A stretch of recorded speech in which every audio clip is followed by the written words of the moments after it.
Well, good morning, everyone, and we apologize for being a little late for this Government Operations and Public Safety Joint Committee meeting. Government Operations was also having another meeting just prior to this and ran a little late. But I would like to thank Susan Farag and Dr. Costas Torregas for doing this packet. This is for an update on the public safety radio system. And as we begin, I'm going to ask the chair of the Government Operations Committee, Councilmember Navarro, if she has any opening remarks. Not a lot to say other than really look forward to this update. We all know that this has been such an important infrastructure and initiative for our county.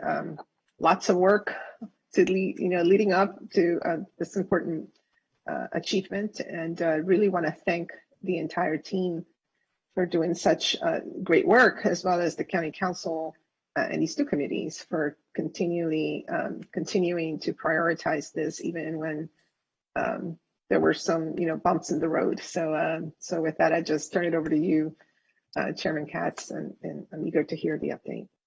Thank you very much. Any other committee members from either public safety or government operations?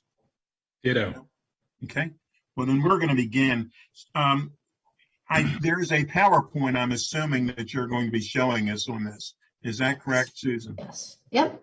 So why don't I turn it over to you and to any of the committee members, either wave or whatever, if you have any, would like to jump in on any of the thoughts. But why don't I turn it over to you and Dr. Torregas? Sure. Good morning, everybody. I just wanted to give a really brief update and kind of set the stage for this. Jerry Adcock has a PowerPoint that he'll run through to provide you some of the background and the updates involved in switching over to the new system. Either he can run the PowerPoint or I can, so either way will work. As you know, this public safety radio system project was part of the larger public safety communication program system, Public Safety System Modernization CIP project, and it was first put in FY11. The system back then had reached its end of life in 2019. So the county had planned to replace it that far back. And at that time, they had projected that the cost would be about $50 million for this. It wasn't purchased until 2017. And along the way, it suffered through several different delays, and they were both for fiscal capacity and operational capacity reasons. I think one of the more recent delays was that they had the same people inside the county executives, inside the executive branch staff, had to work on the computer-aided dispatch over in the emergency communications center. So that was part of the delay.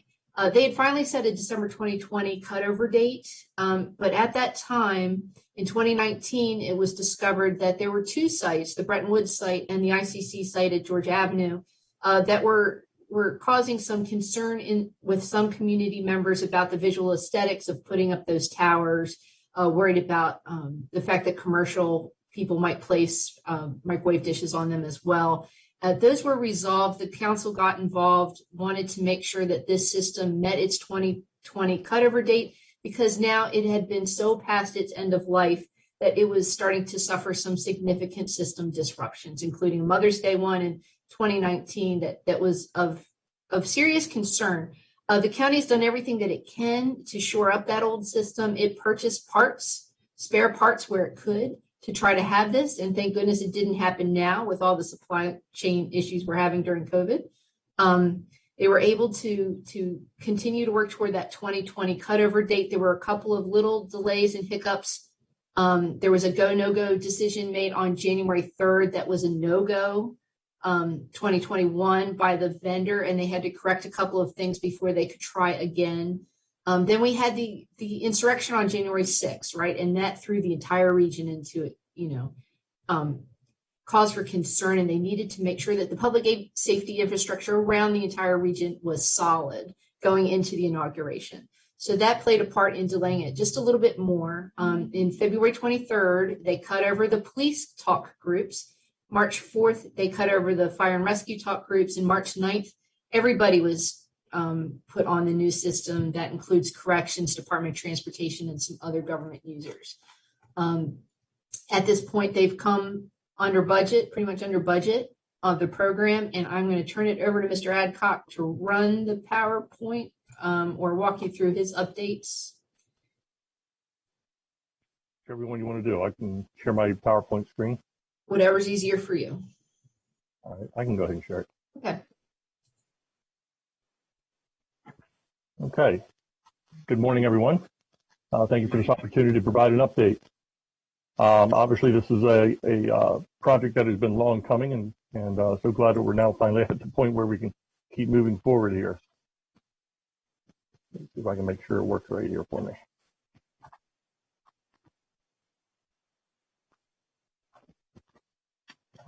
They're just being slow. Sorry about that. Okay.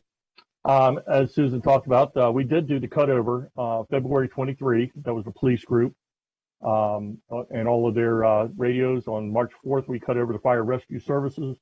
And then on March 9th, we did the DOCR and public service agencies, which is DGS, all the snowplows, anybody else that had a radio, parking, etc. And the reason we did this in 3 phases is that so many of the channels are assigned to a combiner, which is a thing that hooks up to the antenna, so that we don't have 20 antennas up on a tower. We only have 3. And that's why they were broken up into 3 groups like that. This map that you're seeing is the overview of all the grids. And it also shows 4 zones that we had to achieve with different building loss attenuation, meaning when we were testing on the coverage testing, we had to make sure that each of the radios that we were using, even though we're just driving around, would simulate being in a building. And as you note, like the red zone, zone 1, that's covering going up 270 to about Shady Grove Road, around the Beltway, and up 29 to about Burtonsville. The idea was that we could, these are high impact areas. That zone was about 1 mile each side of those roads. Then the other one went about 2 miles over. That's more of it, still of the concentrated areas of the major areas of the county. And then further out as we went. That purple border you see is the buffer area. We extend this coverage 3 miles outside of the county. And that's in case we're having to go out on mutual aid. We're able to assist other agencies. We need to be still having our own communications. So we tested these grids. And as we had the full foliage testing in May, which was the final one to make sure with all the leaves on, we tested with the same parameters as we did in the fall test, using a portable radio and, remote speaker mic, etc. And then the attenuation, as I talked about with those zones. We tested 3,076 grids. The test included, like I said, the 3 mile border. Our test results were 98.34% coverage, full coverage, with a DAQ of 3.4 in the county. Our contract requirement was for 95% coverage, so we exceeded that coverage capability. When we say 98.34, this doesn't mean that we didn't have coverage in the county. It means that some of them might have been just a little bit off, like you had to repeat the speech a little bit, which brought it from a DAQ 3.4 to a DAQ 3.0. But these are industry standards that we all utilize. We did test along the Potomac River with fire rescue. That included on the river using their boat rescue folks, and then along the towpaths to make sure, because the cliffs in there kind of play havoc to radio signals. And of the 3 BDAs that we had existing on the Potomac River, 2 of them we had to keep to fill in the gaps along the river. And those 2 have also were part of the project to replace them. We were able to do that.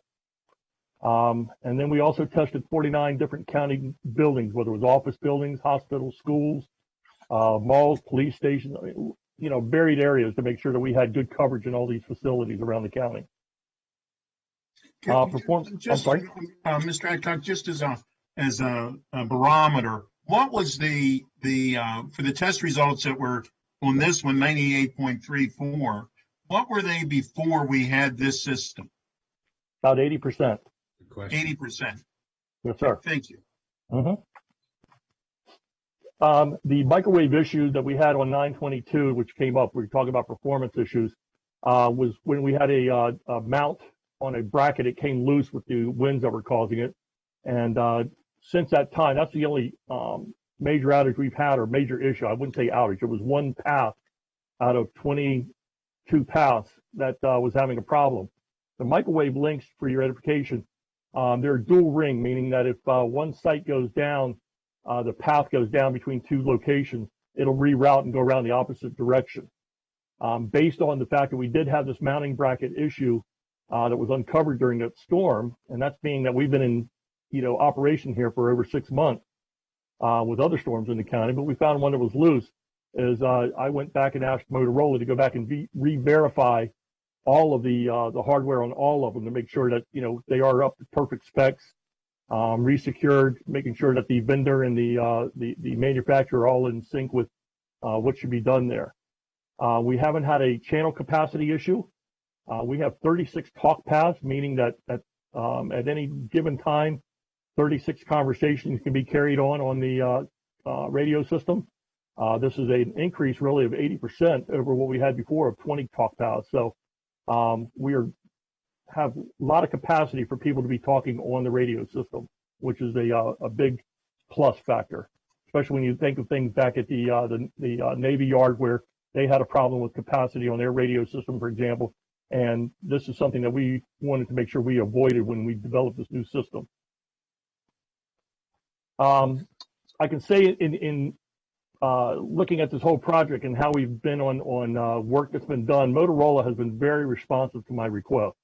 If it's been something we had to fix on a deficiency, if it's something that needed to be added in because, some change as you got down the road.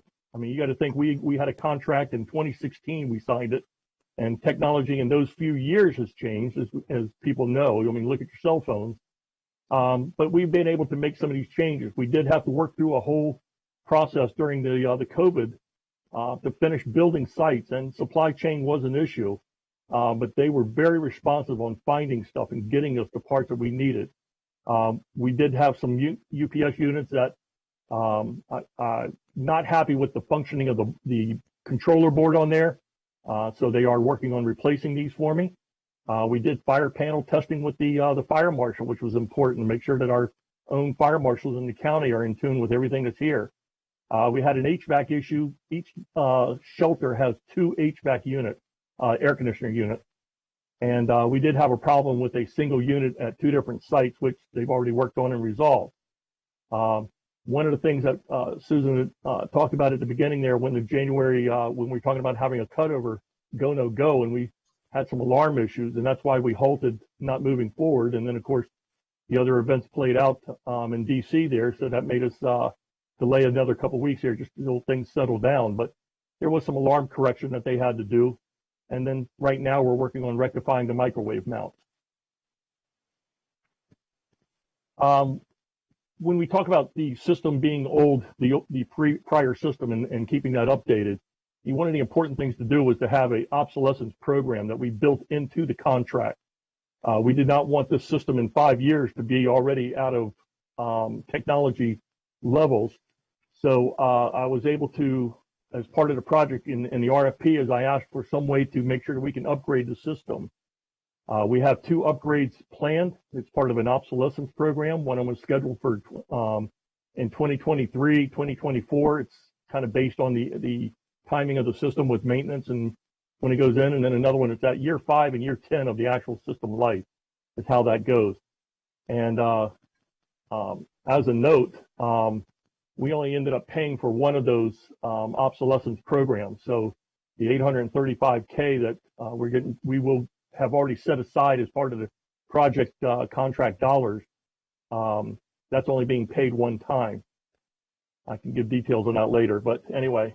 And we are working on a alternative solution, what they call a system upgrade assurance solution, SUA. It's a program to do additional upgrades every couple years to keep the system current and keep it current with the technology, both hardware and software, so that we're not falling behind, so we don't run into another, oh my God, we got to find parts on eBay again.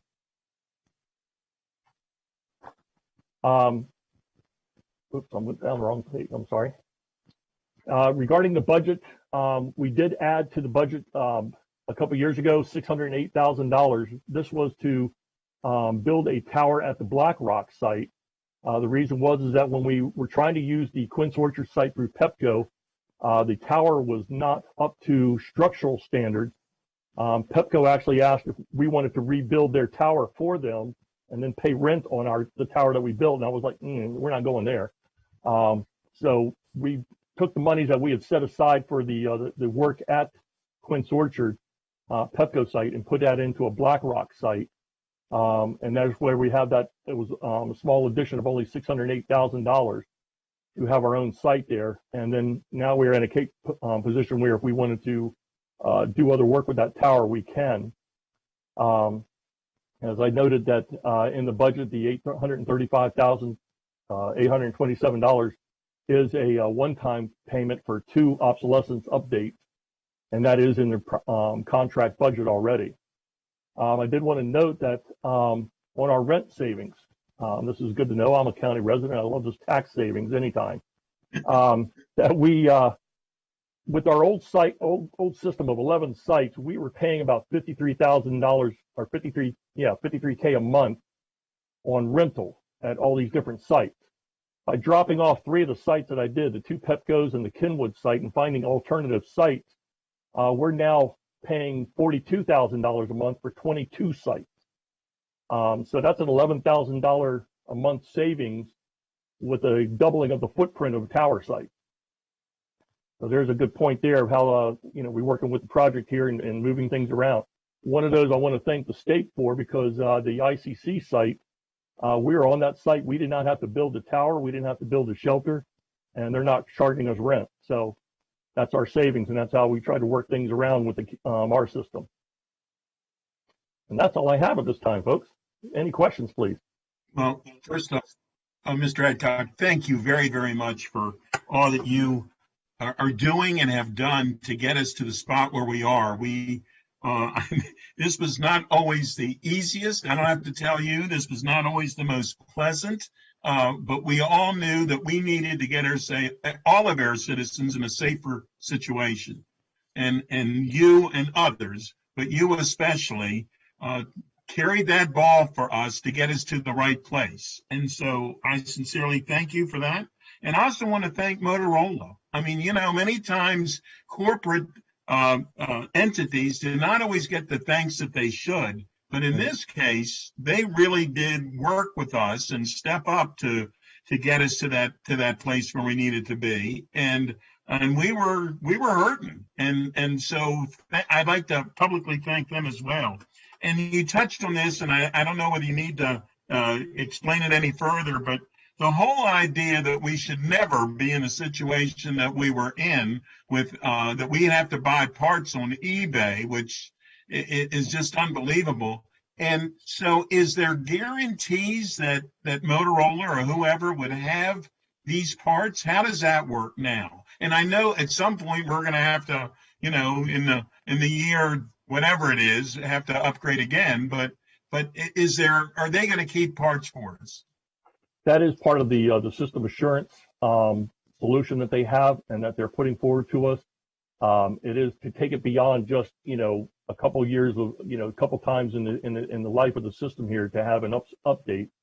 It's to make sure that if you have a router or a switch that is the new model came out 2 years ago, is like to get us back to where we need to be, so we're current on our technology and making sure that our software revision levels are also current. That's part of my job, is to keep that information together. In fact, in January of this coming year, it will be the final part of the contract closeout, is to have the latest software done, because that's one of the caveats I had in the contract, was to make sure that we had the latest and greatest software.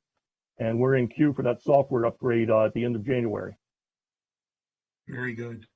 Any of my colleagues, any questions, discussions? Well, Mr. Adcock, obviously I don't. Maybe I do see someone. Hold on here. Can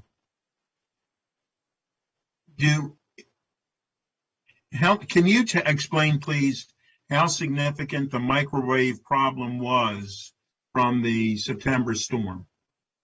It caused one of the paths to go out of alignment, meaning that the path between Burtonsville and Castle Boulevard was out of alignment, meaning the signals have to be pointing at each other.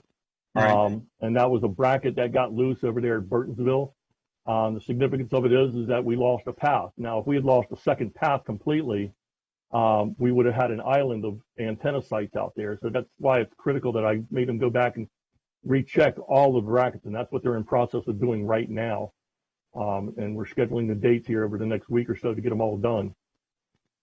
And you're saying all the brackets of all the other microwave dishes as well? No, sir, no. I'm making them go back and check every bracket. Or check every bracket, yeah, okay. Just to make sure that there is no more of these, oh, that bracket got loose, or, maybe they could have tightened it a different way, or, used what they call a tie back, a metal strapping that goes back from the dish to the tower.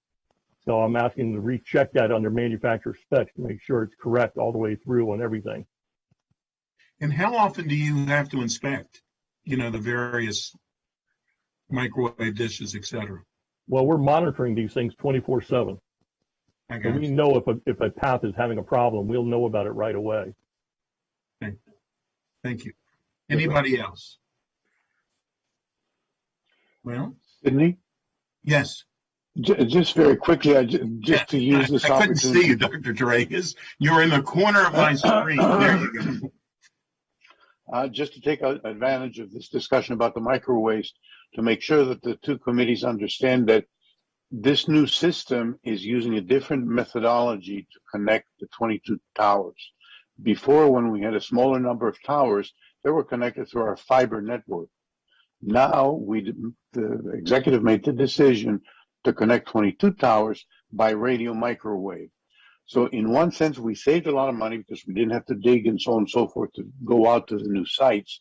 On the other hand, we are now dependent on these microwave antennas to be always precisely aligned to one another between all the pairs of towers.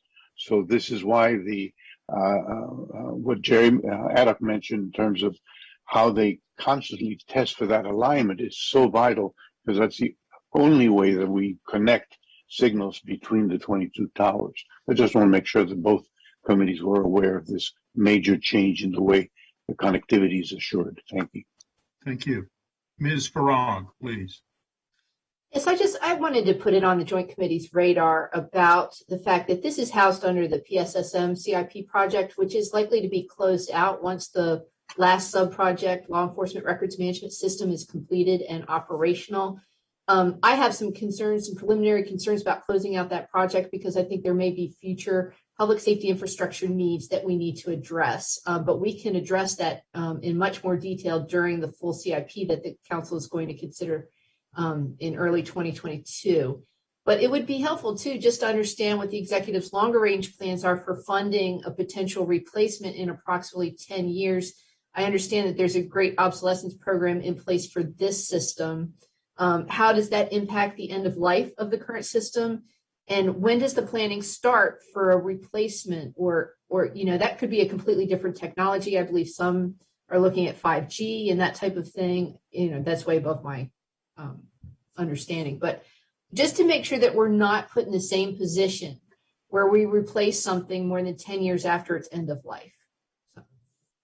Okay, very good. Council, Chair Navarro, did you have anything before we close out? We seem to be getting to the end of this joint committee meeting.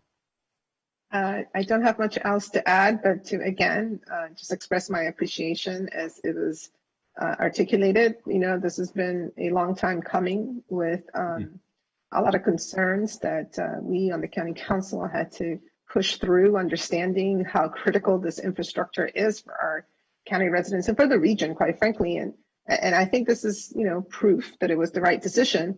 And undoubtedly, we will continue to monitor both, the savings and then the opportunities. I know I am particularly pleased to hear that the supply chain issues were not too much of a disruptor, because it definitely is a disruptor right now in so many different areas. But I think it's a testament to this extraordinary team, both from County Council analysts to everybody in our emergency responders leadership, as well as the County Council and the administration coming together and understanding that this needed to go through. So it's good to know the residents can sleep a little easier knowing that we don't have to deal fingers crossed, of course, with any other major disruptions anymore. So thank you again to all who made this possible. Thank you. When Jerry Adcock was speaking, I started to say, should we be knocking on wood that we haven't had any problems? Should we be so thankful that we don't anymore have any of those issues? And with that, unless there's any other comments, we are going to adjourn. Thank you very much for being with us. Thanks. Thank you.